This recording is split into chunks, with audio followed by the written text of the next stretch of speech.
देखिए साहब, कल रात में जो है करीमनगर में एक हिंदू एकता यात्रा के नाम से एक पब्लिक मीटिंग हुई और उसमें जो है तेलंगाना बीजेपी के सदर बंडी संजय, जो खुद करीमनगर के मेंबर ऑफ पार्लियामेंट हैं, उन्होंने मुख्तलिफ अपनी स्पीच में कई बातें की हैं, जिसमें इश्तियाल अंगेज जो कम्युनल हेट्रेडनेस में अंडर में आते हैं। उन्होंने कहा कि हम जो है तेलंगाना अगर तेलंगाना में बीजेपी की सरकार आएंगी तो हम राम राज्य लाएंगे।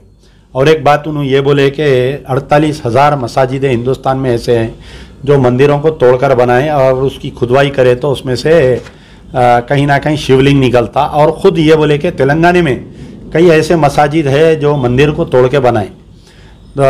और उन्होंने अपने बयान में पर्टिकुलरली टारगेट करते हुए असदुद्दीन ओवैसी से चैलेंज करते हुए ये कहा कि अगर तुम राज़ी है क्या बोल के।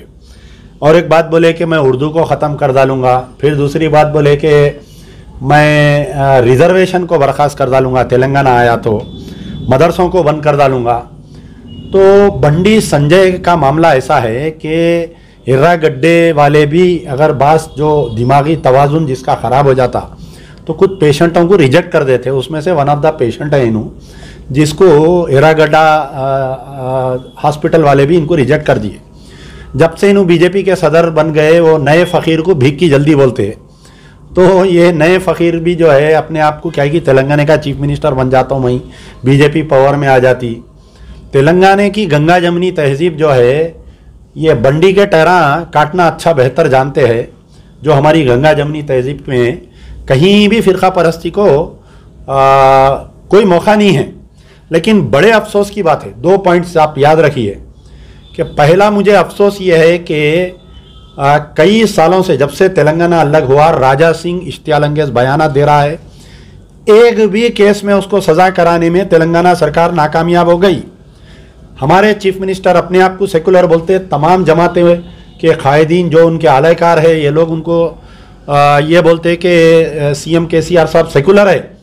लेकिन तेलंगाना के चीफ मिनिस्टर केसीआर साहब का सेकुलरिज्म आज चैलेंज पे है कि पूरे 8 साल में राजा सिंह के ऊपर एक मुकदमा किसी में सज़ा नहीं हुई। दूसरी चीज़, हालिया अकबरुद्दीन ओवैसी का जो बाइज्जत बरी होना, अगर अकबरुद्दीन ओवैसी को सज़ा हो जाती तो बंडी संजय की हिम्मत नहीं होती और राजा सिंह की हिम्मत नहीं होती ऐसे बयान देने की। तो कहीं ना कहीं ऐसा महसूस हो रहा कि खुद चीफ मिनिस्टर साहब ये चाह रही कि इनको छूट दे रही, एक तरफ राजा सिंह को छूट दे रही, एक तरफ अकबरुद्दीन ओवैसी को छूट दे रही, एक तरफ बंडी संजय को छूट दे रही कि तुम ऐसे तेलंगाना का माहौल को ख़राब करो, बयानात दियो। आप बताइए मुझे कि एक मामूली सी फेसबुक पे अगर हम पोस्ट डालते हैं तो फौरी पुलिस के 2 गाड़ियाँ आ जाते, आके उठा के लेके जाते। साबिक़ में कई समाजी कारकुनों के साथ हुआ, आप देख सकते हैं कि फौरी पुलिस वाले आए, अरेस्ट करके लेके गए। सीएम के खिलाफ में एक पोस्ट डाले, बड़े बड़े जर्नलिस्टों को गिरफ्तार कर लिए। तो बंडी संजय स्पीच दे के उतरते उसको कहीं को गिरफ्तार नहीं करे पुलिस वाले। करीमनगर के कमिश्नर साहब क्या कर रहे थे, करीमनगर की पुलिस क्या कर रही। आज सुबह से मैं इंतजार कर रहा हूँ, केटीआर साहब हर मसले पे ट्वीट खेलते, बंडी संजय के ऊपर क्यों आप बयान नहीं दे रहे हैं अपना, क्यों सख्ती का इजहार नहीं कर रहे हैं आप। और एक बड़े अफसोस की बात है कि एक तेलुगु मशहूर चैनल TV9 कल रात से ये बंडी संजय का स्टेटमेंट चला के बंडी संजय की फोटो डाल के साथ में गुंबद खिजरा की फोटो डाल रहा उन्हें। तो क्या पेश करना चाह रहा TV9 में शेयर किसका है, केसीआर फैमिली का, माई होम्स वाले के शेयर है। आधा 70% से बढ़ के इन लोगों का ओन है उसमें। एक तरफ केसीआर साहब हुकूमत में हैं, बंडी संजय के इश्तियाल अंगेज बयानात हो रहे हैं, उस पर कोई एक्शन नहीं हो रहा। राजा सिंह के ऊपर कोई एक्शन नहीं हो रहा। अकबरुद्दीन ओवैसी के एक्विटल के ऊपर तेलंगाना सरकार हाई कोर्ट में नहीं गई अभी तक। और दूसरी तरफ जो है TV9 जो उनकी फैमिली से ओन है, वो TV9 में ऐसे इश्तियाल अंगेज बयानात आ रही। तो क्या मैसेज देना चाह रहे हैं आप बताइए। मजलिस बचाओ तहरीक का मुतालबा है कि बंडी संजय के ऊपर PD एक्ट डाल के 2 साल 3 साल जब तक इलेक्शन खत्म नहीं होता इसको अंदर डालना इसको। और राजा सिंह के जितने भी केसेस TRS के गवर्नमेंट में जो मिस्टेकन ऑफ फैक्ट बोल के कोर्ट से इन्हें बाइज्जत बरी हो जा रहा, कई केसेस प्रिंसिपल सेक्रेटरी होम इसके बंद कर दिए। सारे केसेस का एक स्पेशल बेंच फॉर्म करना, पूरे उसके ऊपर अपील करना, और अकबरुद्दीन ओवैसी के जो बाइज्जत बरी हुए उसके खिलाफ में तेलंगाना सरकार हाई कोर्ट में अपील पे गई तो तेलंगाना की गंगा जमनी तहजीब बरकरार रहती, कोई फिसादात नहीं होते। नहीं, अगर ऐसे पागलों के बयानात को अगर केसीआर साहब कंट्रोल नहीं करे, आने वाले इलेक्शन में जैसा कांग्रेस वाले फिरका परस्ती के खिलाफ में लड़ने में नाकामयाब हुए थे आंध्र प्रदेश में और सेंटर में, इसकी वजह से इनकी सरकार चले गई। आने वाले दिनों में केसीआर साहब की भी सरकार जाने वाली है। ये दीवारें नो लिख लीजिए आप लोग। यार जिंदा सोहत बाकी ये बोले कि तेलंगाना में भी मसाजिद खोले तो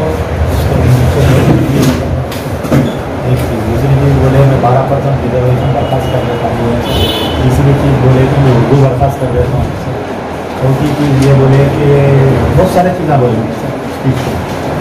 तो वो स्पीच को TV9 वाले कल से रिले कर, इससे जो है रिले करते हुए वो लोग क्या कर रहे हैं कि ये जो है प्रॉफिट मोहम्मद डोम है, तो वो गुम्बद खिजरा बोलते हैं हमारे, इसको जो है बंटी संजय के स्पीच में नए तरीका स्पंद से और आतंकी और इनकी फ़ोटो डाल के वो फ़ोटो डालते हैं। Actually we respect this very much, इसकी तो फ़ोटो भी नहीं लेना बोलते, तो इसकी फ़ोटो इसके ऊपर डालने का मतलब क्या है, वही ही इस क्रिएटिंग मिसाल। तो हमारा मुतालबा ये है कि इसको बंटी संजय की स्पीच के ऊपर केस बुक करना मतलब, और दूसरा जो है TV9 मैनेजमेंट के अगेंस्ट में भी, और ये इमीडिएट जो है आप लोग आपके सीनियर ऑफिसर से बात करके TV9 पे ये निकलवाना है। नहीं तो कल जो है फ्राइडे है, वैसा भी कल TV9 के ऑफिस के सामने यार मक्का मस्जिद इधर उधर गड़बड़ होने के चांसेस है। ये मुस्लिम्स के लिए नंबर 1 है। प्रॉफिट मोहम्मद का डूब बोले तो सबा सिक्योरिटी ये है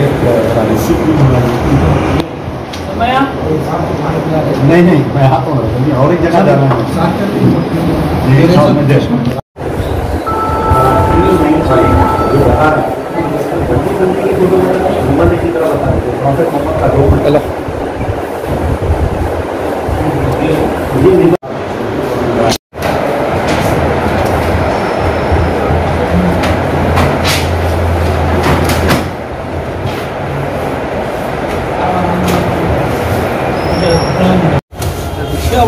गले में